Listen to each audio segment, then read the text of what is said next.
Hey everyone, welcome back to yet another analysis video.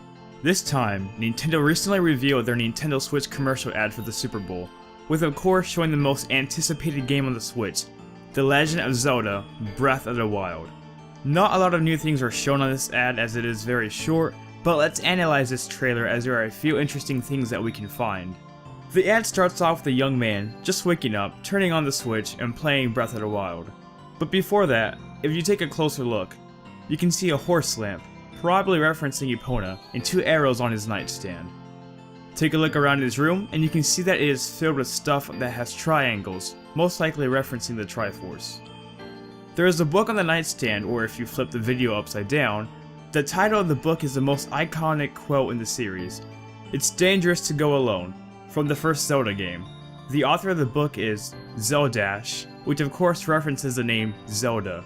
Another book below it is called Faded Memory, which makes sense because this game is all about Link finding out what happened 100 years ago when he was asleep. And the game will have flashbacks from his early years before Hyrule was destroyed. Of course, these are all references to the Legend of Zelda series. One last reference are the street signs that are labeled 5th Avenue and Broadway, both referencing New York. Now of course this has nothing to do with Breath of the Wild, but rather could be referencing Super Mario Odyssey. So of course this guy's a huge Zelda fan, but let's get right into the gameplay. Starting off, we see a short glimpse of Link defending Zelda, and some sort of enemy is on the floor. I'm not sure if that's some type of bobblekin, but since the enemy hasn't disappeared, it might be an enemy that has a big effect in the story, like the Sheikah defector shown in the last trailer. Also, this is the same screenshot that was used for the Master Edition. But on the Master Edition, it doesn't show the red figure laying on the floor. Most likely because it looks better without it for the box art, or they just might be changing things at the last moment, but I highly doubt that. Link gliding off a cliff, which isn't anything new as we've seen a lot of past gameplay and trailers showing this.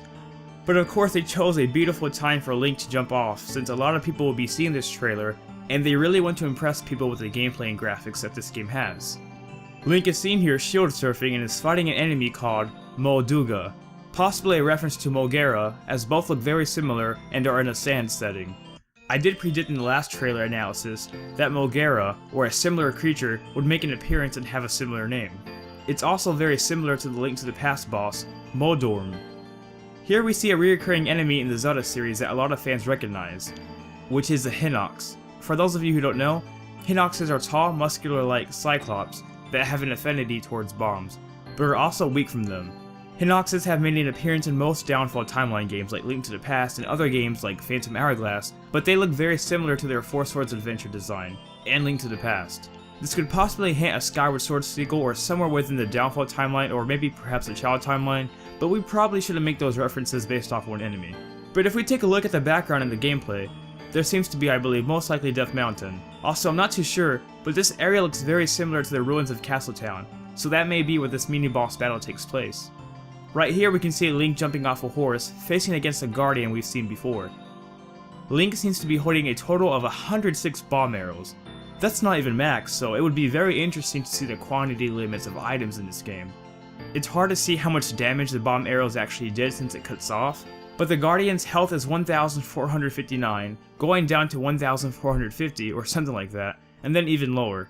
So these bomb arrows are probably going to cause overtime damage as bomb arrows do happen to cause fires in this game, unlike past Zelda games like Twilight Princess. The setting of the area looks to take place, I believe, somewhere in the Great Plateau and right beside a fountain, most likely some ruins in Hyrule Field. Also off to the right is a giant bird ship we have seen in past trailers. If you look closely, there is no HUD overview in any of these gameplay shots. In past Zelda games like Skyward Sword, we have the option of taking the Wii Motion HUD off, so I wouldn't be surprised if they implemented that in this game and every Zelda game coming after Breath of the Wild. Alright guys, that is it for this trailer analysis as it is very short, but let me know what your guys' thoughts are on it and if you found anything that I did not cover in this video.